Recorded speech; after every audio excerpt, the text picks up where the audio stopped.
Okay, how are we doing? Welcome to the channel. This is just a little bit of a tip thing for you. I'm hoping that the camera angle is good enough for you to be able to see what's going on. You don't need the whole screen. Who does? Nobody. Also, apologies for the heavy breathing into the microphone again, because I'm a semi-professional and I'm not using a pop shield, and I should be. But you know, it's Christmas, and some of you might like the heavy breathing. So let's get on with it, shall we? All right. So what we're looking at is the Trainwreck amp. Thank you, Line 6, for putting that in. It's the best amp you've ever done. This patch was available, is available on Custom Tone as Red Hot Trainwreck. I sent this patch to a student of mine who altered it, to suit his own needs. And with that, he then came back to me a few days later and said that he couldn't be heard live. There was no way that he was cutting through properly. It was an EQ thing. He thought his guitar was crap, blah, blah, blah. So he sent me the patch back. That's what we're looking at now. So we're looking at his version of it. He's relabeled it Train Driver. Very good. So let's hear how it sounds.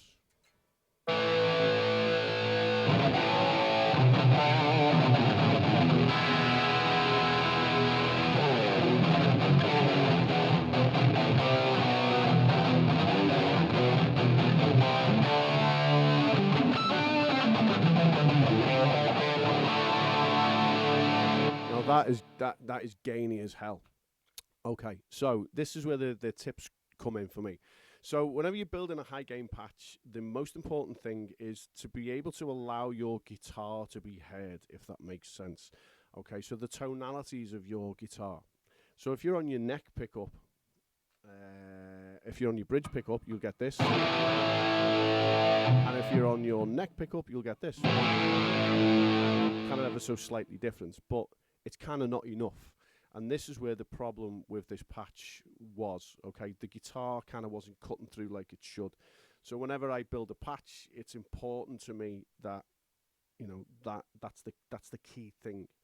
Also, what you've got to remember is that you will probably need less of any effect than what you actually think.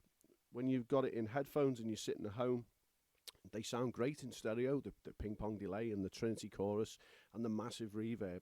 But you get that through a PA or you get through a 4x12 cab or whatever that you're using, it'll be a world away from what you've built at home. And we won't get onto the Fletcher Munson curve because that's a whole other video, and there's plenty of other people that can instruct you on that. Okay, so neck pickup, all right? I'm going to stay on the neck pickup and roll the volume back a little bit on the guitar.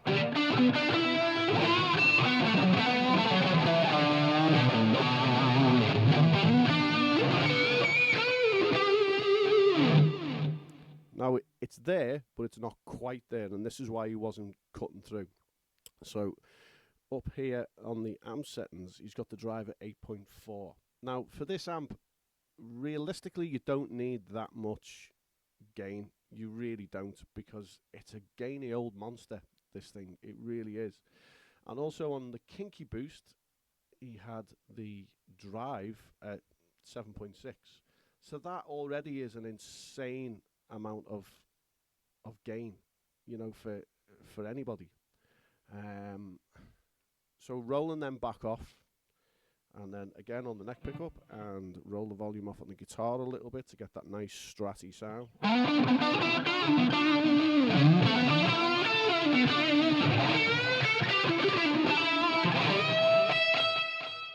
Okay, so it's already a massive improvement.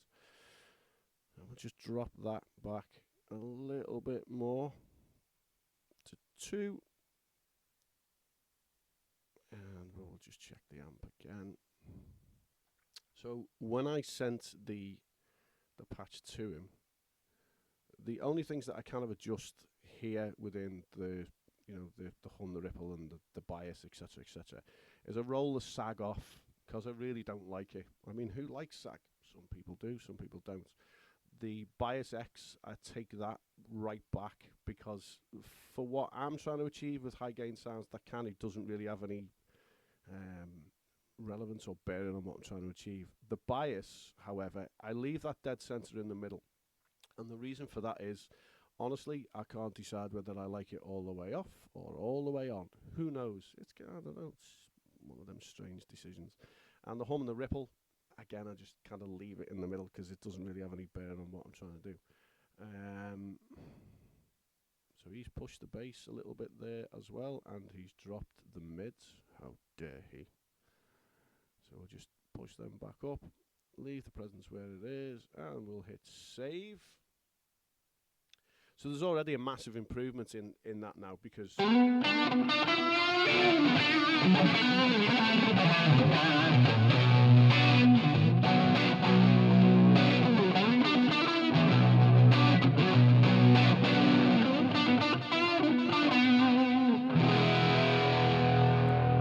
it's all on the neck pickup, you know, which is the woolly, deeper, bassy kind of sound. But the chords now,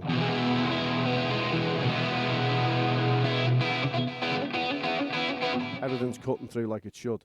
So if we just revert back to how we did have it, we were what, 8.4, and this was 7.6, I think.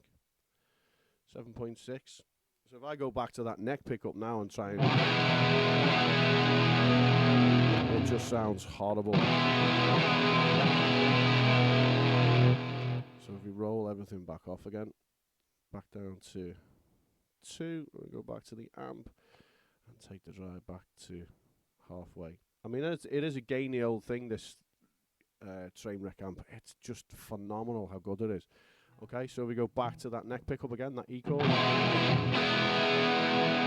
can kind of hear everything.